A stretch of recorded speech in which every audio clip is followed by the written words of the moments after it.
Jewelleries లో gratitude sale March 8 నుంచి 11 వరకు flat 50% of on VA.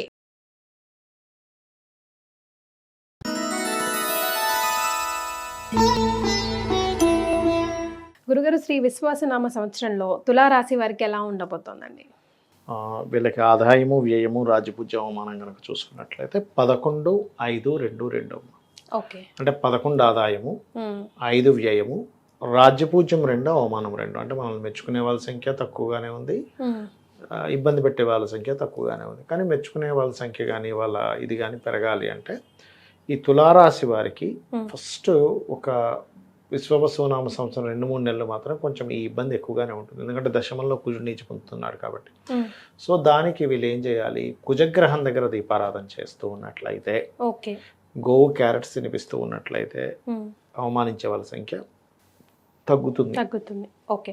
So వీళ్ళకి మెయిన్ ఈ 4 గ్రహాలు ఏ స్థానంలో ఉన్నాయి, ఎటువంటి ఫలితాలను ఇస్తున్నాయి గురుగారు? తప్పకుండా. రాహువు కేతువు అయిన ఛాయాగ్రహాలు, జీవుడు కర్మ అంటే కర్మకారకుడు ఎలా సంచరిస్తున్నాడు, జీవకారకుడు ఎలా ఉన్నాడు అనే దాని మీదే ఉంటుంది. అందులో ప్రధానంగా మీరు జీవకారకుడిని కనుక తీసుకుంటే అష్టమంలో ఉండే గురువు తులారాశి వారికి భాగ్యంలోకి వస్తున్నాడు. 9th హౌస్లోకి వస్తూ లగ్నాన్ని చూస్తున్నందుకు ఒక రకంగా చెప్పాలంటే ఇది గురుబలము అంటారు. గురుబలం మంచిదే. ఈ గురుబల బలం వల్ల ఏమిటి అంటే సంతాన యోగాన్ని ఇస్తుంది గురుబలం ప్రధానంగా. సో సంతానం కోసం ఎప్పటి నుంచో ప్రయత్నం చేసేటువంటి వారికి, కొన్ని సాధనలు చేసుకుందాం అనుకునేటువంటి వారికి ఇది ఒక రకంగా మంచిది. బ్యాంక్ నుంచి వచ్చే సపోర్టు, తండ్రి నుంచి వచ్చే సపోర్టు, భాగ్యంలో ఉన్నాడు కదా, ఇది ఆ రకమైన ఇబ్బంది మంచి ఫలితాలు ఇస్తుంది, ఇబ్బందులు తొలగి. ఇక పంచమంలో ఉండే శని భాగ్యంలోకి వెళ్తున్నాడు. పంచమంలో ఇన్ని రోజులు శని ఉన్నప్పుడు ఏమవుతుందంటే సర్వసాధారణంగా వీళ్ళు తీసుకునే నిర్ణయాలు తొందరగా తీసుకోరు. సరే తీసుకుందాంలే అని, లేకపోతే ఇంకోటి పోస్ట్ పోన్ చేస్తూ ఉంటారు. ఆ పోస్ట్ పోన్ చేసేటువంటిది తగ్గుతుంది ఇక్కడ నుంచి చెప్పాలంటే.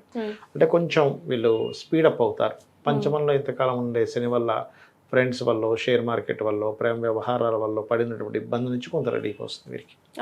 ఇక రాహువు కేతువు తీసుకుంటే 12లో ఇంతకాలం ఉన్న కేతువు ఓవర్ ఖర్చులు ఇచ్చాడు తులావారికి.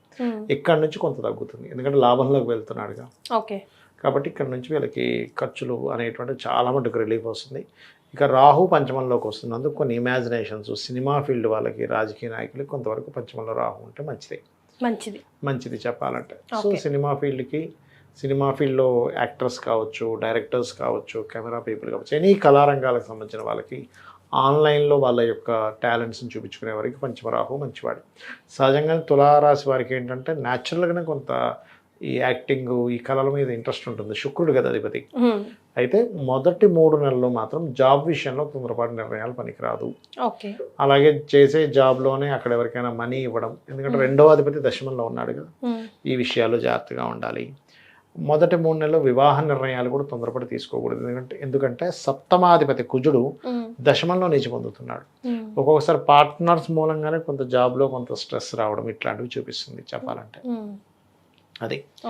అలాగే మరొక విషయం ఏంటంటే ఇక్కడ ఫైనాన్షియల్ స్టేటస్ మాత్రం రకరకాల మార్గాల్లో పెరుగుతుంది, అందులో ఎటువంటి డౌట్ లేదు. అదేవిధంగా హోమ్ లోన్స్ కోసం ప్రయత్నం చేసేటువంటి వారికి లోన్స్ లభిస్తాయి. ఓకే. అలాగే కొంచెం అంటే ఇష్టపడిన వారిని వివాహం చేసుకునే పనిలో కొన్ని డిస్ప్యూట్స్ కూడా ఎదుర్కొంటారు వీళ్ళు.